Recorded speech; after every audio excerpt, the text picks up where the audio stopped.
Hey guys, this is Comic Uno, and today I'm doing a review for the Amazing Spider-Man and Silk, the Spiderfly Effect, issue 1, which is a mini-series. Also, this is the print version, but it's also part of Marvel Infinity, so that's actually a little ahead than the print version. But usually with digital comics, I like getting the print version. I think it's a better read for me personally, especially with DC Comics, but I've been doing it with Marvel also. Easier to review also. So, before I start talking about this issue though, just want to give you guys a couple updates. Of course, I have Comic Uno, episode 136, and that's show where I review all the comics I read this week in one show. And here are the exclusive comics. We got The Discipline, issue 1. Tales of Terror, volume 2, issue 5. Tomboy, issue 4. Batman and Robin Eternal, issue 22. Green Lantern, issue 50. Old Man Logan, issue 3. Vampirella, issue 1. Nova, issue 5. Invincible Iron Man, issue 7. A-Force, issue 3. Injustice Gods Among Us, year 5, issue 5, and Revival, issue 37. So if you want to go check out all those reviews, go to Comic Uno, episode 136, which is annotated. But let's start talking about The Amazing Spider-Man and Silk, the Spiderfly Effect, issue 1, which is a very long title. But like I was saying, this is a digital, not digital first, but Marvel Infinity book, so it's kind of meant for a digital format. Also, I did a written review for this on the Marvel Report if you want even more information on it. Go check that out. But let's start talking about the cover. Really like the cover. I was actually really excited for this book because, I feel like when they introduced Silk and Silk in general, but their relationship of Silk and Spider-Man in The Amazing Spider-Man like 2 years ago, I didn't really love the way they did it. It was more like they were sexually attracted to each other, and you didn't really get to see their, I guess, like mental chemistry at all. They definitely just had a physical chemistry. But here it seems like they actually are showing what their friendship or, whatever relationship will blossom in the future for them. And really combines what's going on with Silk and obviously combining on what's going on in the Amazing Spider-Man series. So overall I was really excited. As you guys know, I'm a huge Spider-Man fan. I've been enjoying Silk's character also. So I was like, hey, why not make a mini-series of these two characters teaming up who actually have a history with each other because they got bitten by the same spider at the same time.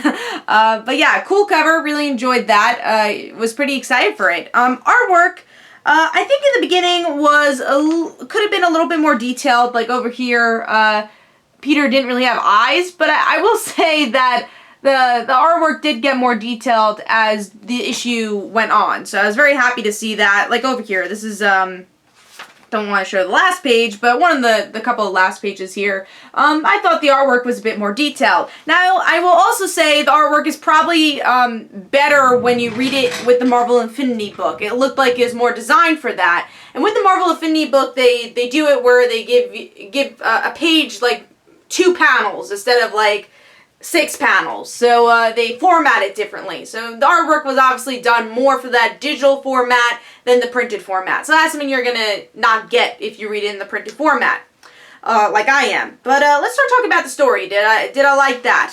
So in this issue, it pretty much sets up who's Silk, who's Spider-Man, what's going on with them, how do they know each other, and that's set up for maybe like 2 or 3 pages. Then they see like this blast of lightning or light. And they're like, what's that? Let's go check it out. And they find out it's this T-Rex type robot who's caused that light because he's a time traveler. And they're like, let's beat him up because he's there. So they beat him up and they time travel because of it. And they're like, oh, what's going on? We're time traveling. What do we do?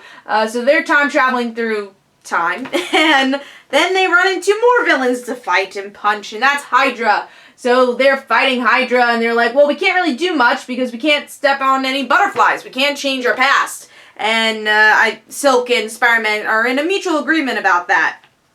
But by the end, they kind of do step on some butterflies because this is right before, it is before they were bitten by the spider. I'm sure in this series we will see them bitten by the spider. But cliffhanger, spoiler alert, is the most generic Spider-Man spoiler or cliffhanger that you can have. You see Uncle Ben in the end. So that's the ending of the issue. what did I think of the overall story? I was pretty disappointed with this story, honestly. Like I said in the beginning of this review, I was really looking forward to this book, seeing these two team up.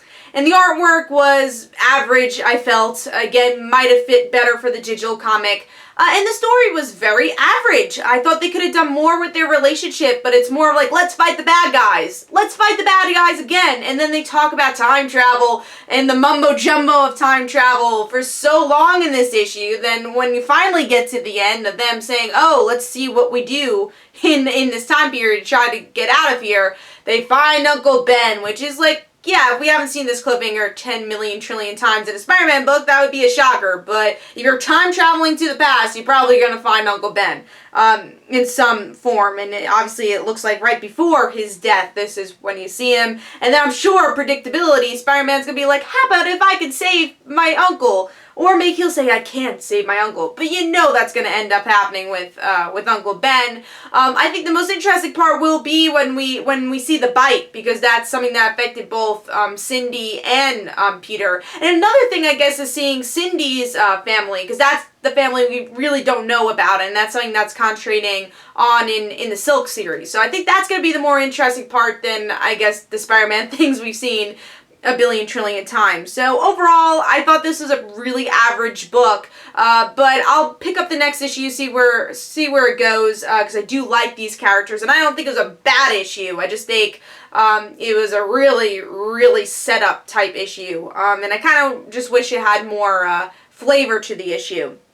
It is a $4.99 book, so that's a very pricey tag there for what you got. So I gave this issue 2.5 stars, but I will pick up issue 2 to see if it gets any better, but didn't love this issue. Hopefully you guys enjoyed. This is Comic Uno. Don't forget to follow me on Twitter. Don't forget to like my Facebook page. Also, description below, there's links from my comic book, Like Father, Like Daughter. And don't forget to like the Facebook page of Like Father, Like Daughter. I'll see you guys later. Bye.